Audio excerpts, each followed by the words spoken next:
Let's start with our topic of today, that is pulmonary embolism. It's a bit difficult topic, so let's try to make it easy. What is pulmonary embolism?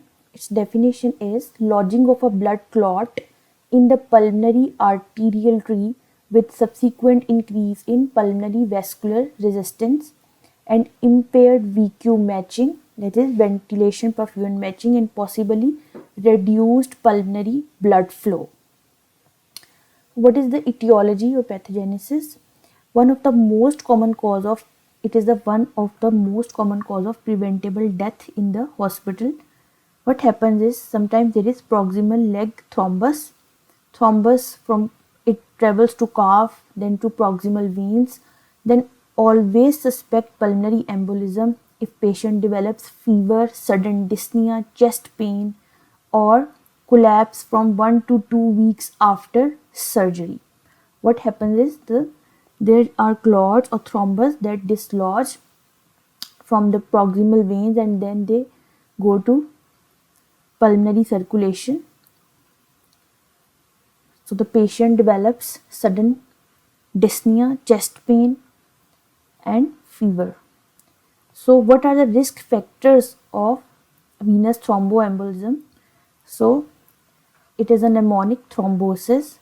T for trauma, if there is any trauma or there is a long travel history, any hypercoagulable state, for example hormone replacement therapy, any recreational drugs, old age more than 60 years, any malignancy, birth control pills, obesity, or any obstetric cause, if there is history of surgery or smoking, if there is prolonged immobilization, any sickness like congestive heart failure, myocardial infarction, nephrotic syndrome, or vasculitis. What are the clinical features again? Dyspnea, pleuritic chest pain, tachypnea, that is increased respiratory rate, cyanosis, hypoxia, and fever. So these are the clinical features for pulmonary embolism. We see there is a criteria named as Wells criteria for pulmonary embolism.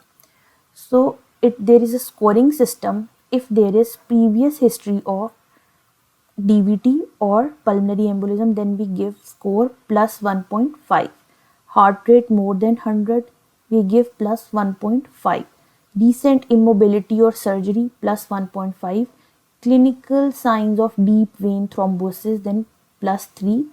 Alternate diagnosis, that is less likely to be other than pulmonary embolism, means it is more likely pulmonary embolism, so plus 3.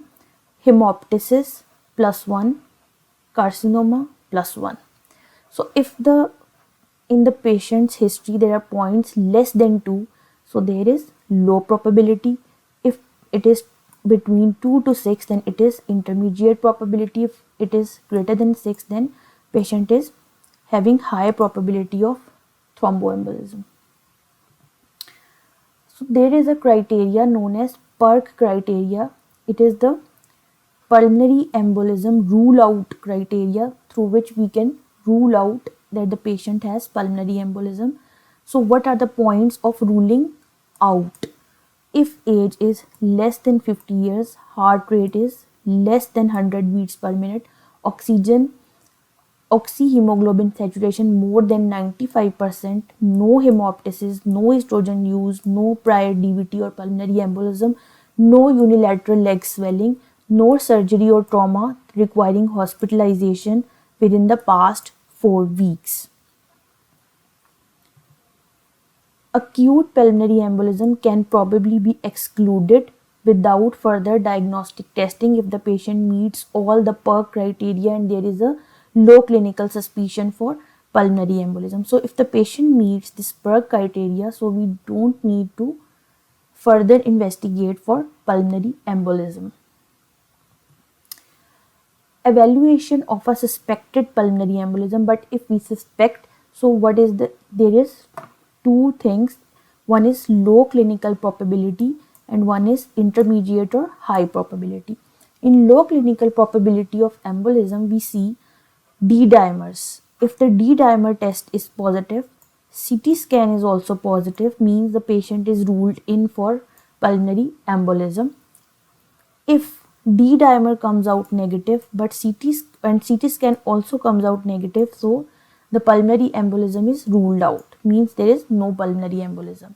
In intermediate or high probability, there is, if CT scan comes out negative, so ruled out, and if D dimer comes positive, so it is ruled in.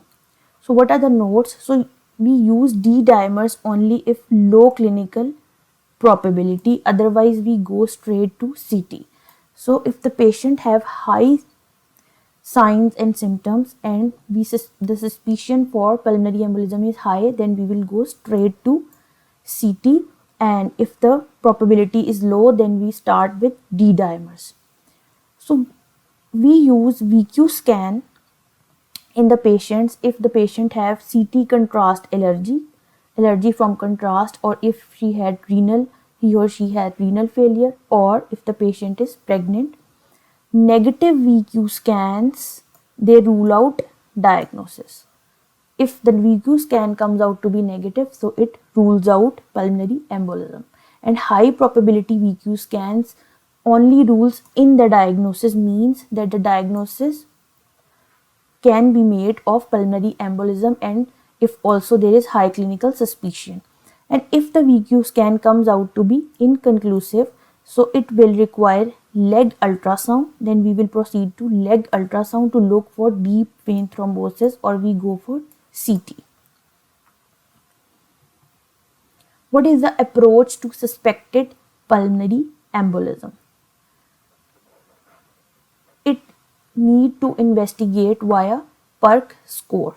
So if it comes out to be positive PERC score, so according to Wells criteria, we see the signs, symptoms, history, and if the probability is low, so we will do D dimers. Or if on the Wells criteria there is moderate or high probability, then we will go straight to CT pulmonary angiogram. We will go straight to CT angiogram, CT pulmonary angiogram. Or if there is low probability, then we will do D dimer assay. And if D dimers comes less than 500 nanogram per ml, so pulmonary embolism is excluded. Or if D dimer assay is more than 500, then we will go to CT pulmonary angiogram. And if CT pulmonary angiogram is negative, so pulmonary embolism is excluded, and if it comes out to be positive, then pulmonary embolism is confirmed. Or if according to PERC score, so we have, if we exclude from the patient history and it comes out to be negative, so pulmonary embolism is excluded. So D dimer, it is not specific to pulmonary embolism because it is elevated in patients with recent surgery, cancer, inflammations, infection, and severe renal dysfunction. So it has good sensitivity and a negative predictive value, but poor specificity and positive predictive value. In investigation, if we see that the patient is at highly suspicious for pulmonary embolism, then we will go straight to CT angiogram. So what are the common investigations for pulmonary embolism? We see the pulmonary angiogram is the gold standard. So what we see in the pulmonary angiogram, we see filling defect indicative of embolus. We see filling defect that is indicative of embolus, and if the angiogram comes out to be negative, so it excludes the clinically relevant pulmonary embolism. Then D dimers, these are highly sensitive and can exclude DVT pulmonary embolism if pre-test probability is already low, means there is less clinical suspicion, then we will move to D dimers. And if D dimers comes out to be positive, then we'll need further evaluation with compression ultrasound, DVT, or CT for pulmonary embolism. And CT angiogram, it is both sensitive and specific for pulmonary embolism. CT may identify an alternative diagnosis if pulmonary embolism is not present. So it can also identify other diagnoses. CT scanning of proximal leg and pelvic veins can be done at the same time and may be helpful. So venous duplex ultrasound or Doppler we will do when there are symptoms in the leg, positive test of the venous duplex, it will rules in proximal DVT, and negative test rules out proximal DVT. ECG findings are not specific or sensitive.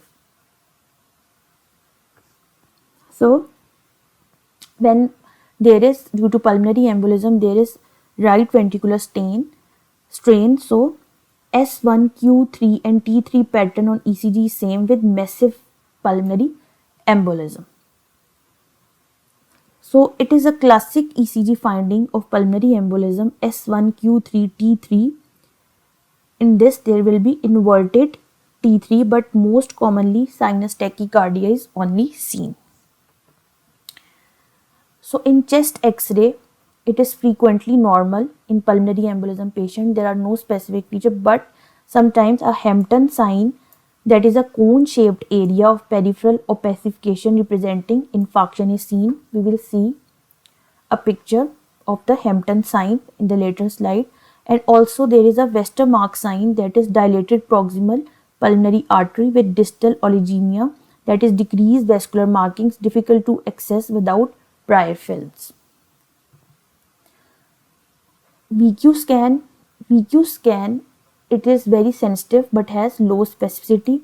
We will order VQ scan if chest X-ray is normal or the patient has no COPD, or there are contraindications to CT scan, means the patient has allergy to contrast, renal dysfunction or pregnancy, and avoid VQ scan if the chest X-ray is abnormal or the patient has COPD or we suspect massive pulmonary embolism.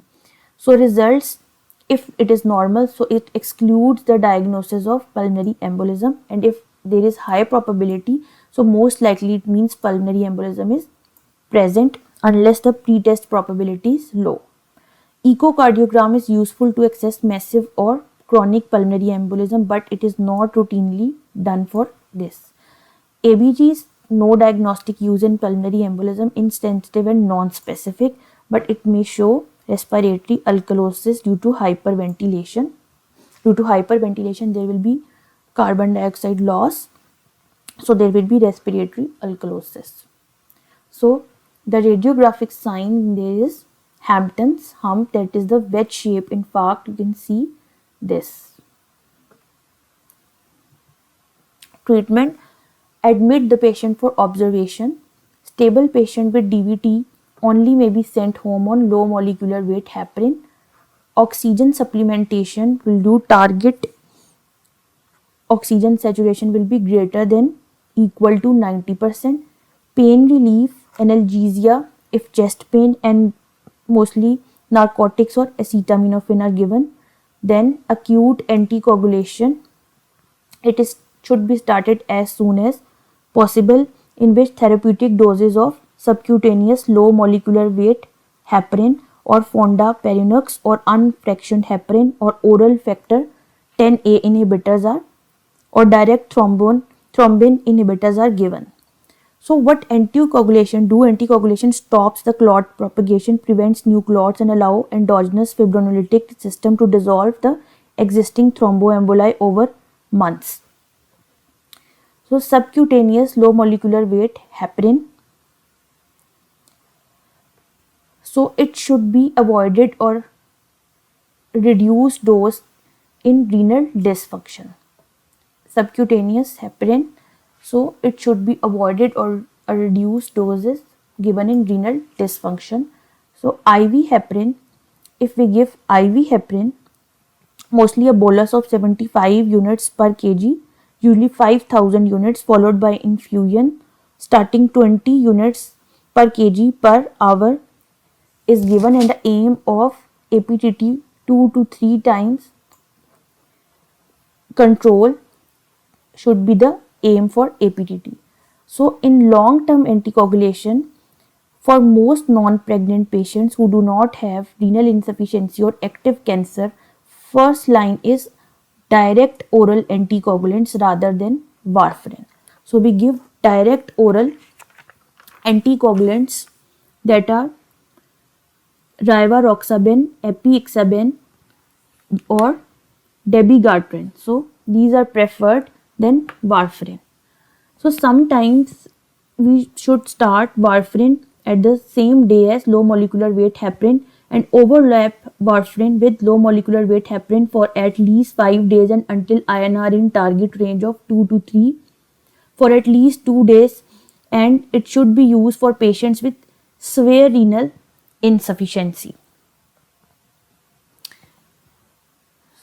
So IV thrombolytic therapy if patients have massive pulmonary embolism and there is no contraindications, but it hastens the resolution of pulmonary embolism but may not improve survival or long-term outcome and doubles the risk of major bleeding. Then interventional thrombolytic therapy. So it is given in massive pulmonary embolism and may be treated with catheter directed thrombolysis. IVC filters only if recent proximal DVT and absolute contraindication to anticoagulation. So if there is absolute contraindication to anticoagulation, then IVC filters are used. So what is the duration of long-term anticoagulation? If the patient has any reversible cause for pulmonary embolism, means any surgery, any injury or pregnancy, then 3 to 6 months. If it is idiopathic or it is unprovoked, so 6 months to indefinite period anticoagulation should be given. And if there was pregnancy, then continue up to puerperium for 42 days. So if major risk factors like active cancer, antiphospholipid antibody, then for indefinite period it is given anticoagulation. So what is thromboprophylaxis? It is mandatory for most hospital patients to give the thromboprophylaxis, so it reduces DVT pulmonary embolism. It should be started as soon as possible. Continue at least until discharge or recommend extending for 35 days post-operatively if there was major orthopedic surgery. So if there was major orthopedic surgery, so after discharge it should be recommended for 35 days. So what is venous thromboembolism risk categories and prophylaxis? There is low thrombosis risk group, moderate thrombosis risk, high thrombosis risk and high bleeding risk. So if the patient has low thrombosis risk, means the medical patient was fully mobile and the surgery was less than 30 minutes. So prophylaxis options: no specific prophylaxis, frequent ambulation. And if the patient has moderate risk, mostly general, gynecological, urological surgery, sick medical patient, so low molecular weight heparin, low dose unfractioned heparin, fondaparinux. And if high risk, means arthroplasty, hip surgery, hip fracture surgery also comes at high risk, major trauma, spinal cord injury, so low molecular weight heparin, fondaparinux, warfarin, tibigatran, apixaban and rivaroxaban, low dose unfractioned heparin. And if the high bleeding risk patient, so means the patient has neurosurgery, intracranial bleed or active bleeding, so there should be TED stockings, pneumatic compression devices, low molecular weight heparin or low dose heparin when the bleeding risk decreases. Now we move to multiple choice questions, that what are the important points that can come in multiple choice questions. So we discussed first case: an elderly man traveled to North America from Australia. After 5 days, he develops dyspnea, chest pain, tachycardia and is rushed to hospital. What is the most likely diagnosis? So it is pulmonary embolism. So we have already discussed in the risk factors when there is a long travel history. So this man has sat on a very long airplane flight from Australia to North America, meeting the criteria for stasis. So his symptoms are classic for pulmonary embolism, which can include acute dyspnea, pleuritic chest pain, tachycardia and tachypnea. So this patient have pulmonary embolism. Case number 2. A 44-year old man sustained a comminuted fracture of his left tibia and fibula 4 months ago. For the past 3 months, he has been in rehabilitation unit with his leg fully immobilized. 3 hours ago, he suddenly developed chest pain. So suddenly developed chest pain and shortness of breath, and he has just been brought to emergency for further evaluation. On examination, he describes an aching discomfort over the right anterior chest and right scapula posteriorly. The family history is strongly positive for heart disease. The presence of a right pleural friction rub in this patient would suggest which of the following. So it is pulmonary embolus with infarction. So pain and pleural friction rub is almost diagnosis of infarction of the overlying pleura. So pericardial rub due to pericarditis is localized to the lower left side of the heart. So there is no evidence for this type of diagnosis here. So and pneumonia, which is another complication of immobility, may present with similar signs and symptoms but should be accompanied with fever and leukocytosis. And pneumothorax and a pulmonary embolus without infarction do not typically present with a pleural friction rub. So here the best option is pulmonary embolus with infarction. So question number 3. A 42-year-old female presents to emergency department with pleuritic chest pain. So the patient has pleuritic chest pain. Her probability of pulmonary embolism is determined to be low. So we have already discussed, but when the probability is low, so which of the following should be ordered for further evaluation? So when the probability is low, so ELISA based D dimers. The patient who have a low or moderate p-test probability of pulmonary embolism should have D dimer testing as the next step in establishing a diagnosis. Question number 4. A 45-year-old female presents to an urgent care center complaining of left-sided chest pain for past 2 days. The pain is non-radiating and sharp on character and increases with deep inspiration. She has no associated shortness of breath, cough, nausea, diaphoresis or dizziness. She has no significant past history, medical history or a recent travel history. On examination, she is afebrile with a pulse rate of with a respiratory, so it is respiratory rate of 12 per minute. Her lungs are clear and her heartbeat is regular with no murmurs. Her lower extremities have no edema, tenderness, no varicosities. Which of the following is most appropriate next step for her management?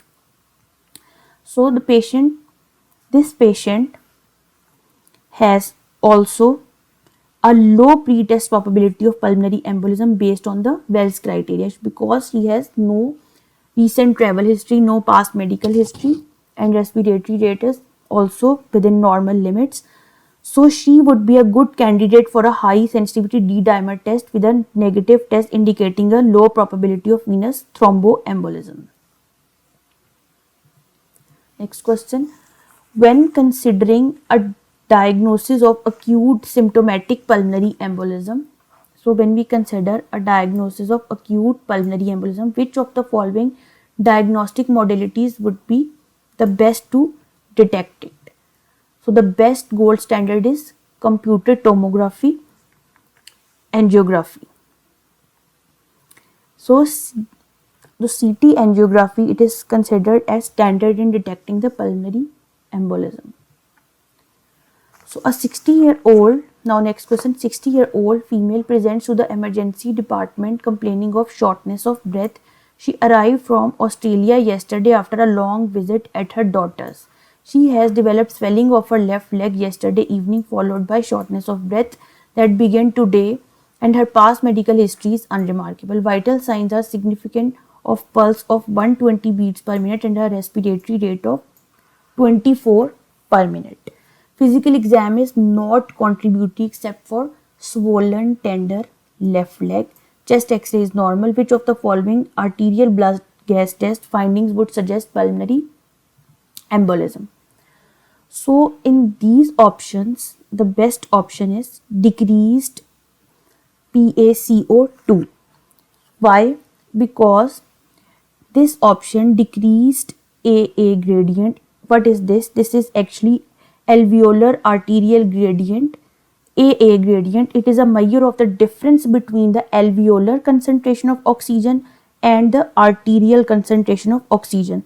So it is used in diagnosing the source of hypoxemia in the states of ventilation perfusion mismatch, like such as in pulmonary embolism. There is a ventilation perfusion mismatch, or in a right to left shunt, oxygen is not effectively transferred from alveoli to the blood. So it will cause elevated AA gradient, not decreased. So this option cannot be here. Increased PaCO2 cannot, because in hyperventilation state carbon dioxide is losing from the body. Normal PaO2, oxygen is not normal in this case. So the best option is decreased partial pressure of carbon dioxide. So next question, contraindications to thrombolytic therapy in treatment of pulmonary embolism include which of the following? So what is the contraindication to thrombolytic therapy? So it is intracranial neoplasm. So contraindication to thrombolytic therapy include eye or central nervous system surgery within the preceding 2 weeks, intracranial neoplasm or vascular abnormality, stroke within the preceding 2 months, active bleeding, severe hypertension, and allergy to thrombolytic agents. So here age is not the consideration. So next question, a 61-year-old female presents to your department with shortness of breath and chest pain. She describes pain as non-radiating, sharp, worse while laying down, but gets better with leaning forward. She rates the pain as 8 out of 10 in intensity. Her past medical history is significant for breast cancer and currently management with tamoxifen while awaiting surgery in 2 weeks. The patient vital signs are temperature 38, BP 80/50, pulse 115 beats per minute, and respiratory rate 30 per minute. Examination reveals decreased breath sound on the left and a pleural friction drop. There is an attenuated pulmonary component of S2 and S3 is present. The calf has an area of tenderness on palpation and the patient complains of pain when the left ankle is dorsiflex. CT pulmonary angiogram confirms your suspected diagnosis. Patient remains hypotensive despite administration of appropriate initial therapy with IV fluids. Which of the following is the best step in the next step in the management? So in this case, the best option is norepinephrine infusion, because the patient is most likely presenting with a massive pulmonary embolism which she developed as a complication of deep vein thrombosis. This is suggested by the pleuritic chest pain, tachypnea, hemodynamic instability, and the positive Homan sign. So what is the positive Homan sign? The pain in the calf on ankle dorsiflexion in the presence of clear etiologies of hypercoagulability. So this patient's history of cancer and treatment with tamoxifen are the likely most causes of the patient hypercoagulable state. So other possible causes of hypercoagulable state include surgery, trauma, immobilization, pregnancy, use of birth control pills, antithrombin 3 deficiency, protein C deficiency, and antiphospholipid antibodies. So what happens here in this patient? The mechanism of hypercoagulability in malignancy is believed to be ability of the tumor cells to produce and secrete procoagulant, fibrinolytic substances, and inflammatory cytokines, and the physical interaction between tumor cell and blood or vascular cells. Other mechanisms of thrombus promotion in malignancy include non-specific factors such as the generation of acute phase reactants and necrosis. So as for tamoxifen, it has been shown to cause activated protein C resistance, decrease the total tissue factor pathway, and inhibit many other anticoagulant factors, so resulting in increased coagulability. So while thrombolytics such as tissue plasminogen activator are the mainstay of the massive pulmonary embolism, so this patient's hemodynamic instability requires immediate management with 500 to 1000 ml IV fluids. For patients whose hypotension does not resolve with IV fluids, prompt vasopressor therapy such as norepinephrine is recommended. So norepinephrine is recommended when the IV fluids, the patient is not hemodynamically becoming stable. So we give norepinephrine, the vasopressor. So the other options, tissue plasminogen activated, it is a primary treatment of massive pulmonary embolism and should be given after the patient's hemodynamic status is stabilized. So the other option, aspirin and xylostazole are used in periphery artery disease and intermittent claudication. This patient initial problem was not arterial disease, rather than it was deep vein thrombosis that resulted in pulmonary embolism. And heparin and warfarin treatment are used in the management of pulmonary embolism, but they are not the best next step in the management because the patient's hemodynamic instability should be corrected first. And the last option, additional 2 liters of fluid resuscitation, is incorrect because fluid resuscitation should be given with caution in a patient with massive pulmonary embolism. Generally 500 to 1000 are acceptable in the patient which has a low right ventricular and end diastolic volume. So this patient's S3 suggests that he has already developed right heart failure, and giving a 2 liter of fluid resuscitation would further exacerbate the heart failure. So the next question, a 28-year-old pregnant woman develops sudden onset of dyspnea and tachycardia. Which of the following is most likely explanation of her symptoms? So it is again pulmonary embolism. It has developed sudden onset of dyspnea and tachycardia. So thromboembolic disease, the leading cause of death in pregnant women. In thromboembolic disease, blood clots form in the blood vessel. They may travel through the bloodstream and block an artery. The risk of developing thromboembolic disease increases about 6 to 8 weeks after delivery. Most complications due to blood clots result from injuries that occur during delivery. The risk is much greater after a cesarean section than after a vaginal delivery. So, blood clots usually form in the superficial veins of the legs as thrombophlebitis or in the deep veins as DVT. Symptoms include swelling, pain in the calves and tenderness. The severity of the symptom does not correlate with the severity of the disease. A clot can move from the legs to the lungs, where it may block one or more arteries in the lungs. This is called pulmonary embolism and it can be life-threatening. So if pulmonary embolism is suspected, a lung ventilation and perfusion scan must be performed to confirm the diagnosis. So in pregnancy, we use VQ scans.